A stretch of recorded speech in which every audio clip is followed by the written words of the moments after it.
that was that horrendous holiday at Margate that should have been a Mencap, but it became a Grace Air because Mencap's insurance got pulled. So it was the final Mencap, first under Grace Air. And look at Jess, go away. Susan. There's another one of them there. Oh, that was a horrendous place, that was. Oh my The hotel. God, yeah. It was when I came, we were in the annex, in the road across, opposite. Oh, was that the one with the tunnels underneath it? No, you had to cross the road, and it was, because there was the original Margate one, was like one road down, and it was very themed for the clients. And it belonged, it had the Mencap shop attached to it. It was up, in the high street.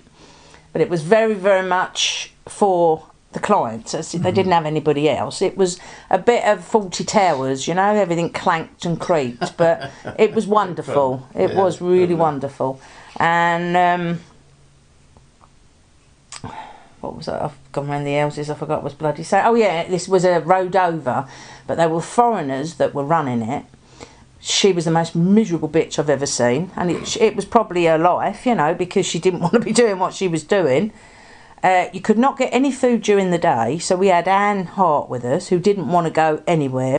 So before you could go on an outing, you'd have to go to the high street, buy her a sandwich or whatever, and take it back because she refused to leave the hotel. She'd have to sort her out before you could go anywhere. We had, what's his name? He goes to Walsingham, I think, or he was. Silver-haired, lives up not far from Grace Air, just over a bit, up by the old hospital that was up there. And if I could think of the name of the road, you'd know who I'm talking about. He used to come with 3 carers. Brian Blake. Brian Blake. Mm-hmm. Bless him. He was there with 3 carers, 2 females and a male, and they used to take some of theirs off with them, if anyone wanted to go bowling or anything like that, they used to go off with them. But anyway, I had Gwen. Was it Gwen? No, it wasn't Gwen, it was the other one. Muriel. And she got very bad skin, and you have to stand creaming her for ages, creaming her from head to foot. So I was upstairs and she was downstairs, and I'd come down and I've heard this knock, knock, knock, help, please help, help, and this kid's crying. And I thought, well, it's only us meant to be in here. I went all cold. I thought, oh my God, what's that? So I've opened this door, and well, I think there were illegal immigrants.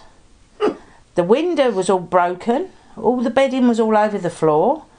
And I thought, well, I can't leave them locked in there. So I opened the door, and she just kept saying, thank you, thank you, thank you.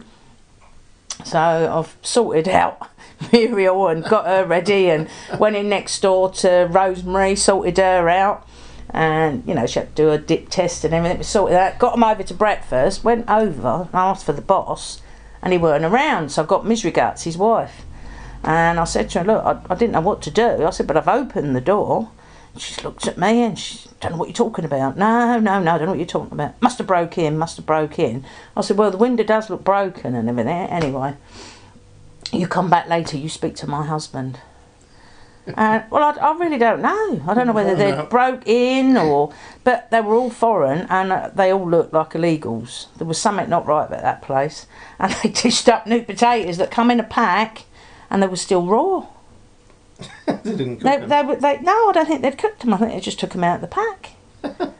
Oh, it's the weirdest place I've ever been in my life. Breakfast weren't too bad, but that was cooked about 6 o'clock in the morning. Did you ever stop at the Cliftonville there? That was the old Butlins one. No, Butlins one was still there at the front. We went either side of it, up the road. Okay. This big place that was horrendous. And the other one was definitely, when we were there that time, which was the sort of few years in between, was full of illegals. The ones they put in there, B&B and all that. Some they got to have somewhere to poke them.